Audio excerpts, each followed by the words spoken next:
থাকবে না নারায়ণের সাথে। হ্যাঁ সবাই বাদ দেবে ঘুরবা কেউ বাকি থাকবে না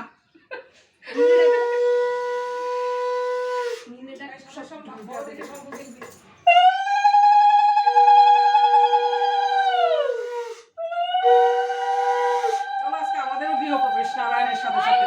এই গোপাল আয় তাড়াতাড়ি আয়। একটা কাঠি দিতে লাগে সবসময় এটা বলো আবার সম্পূর্ণ ঘুরবো নাকি নীল মানে আবার দিক থেকে কি পাতা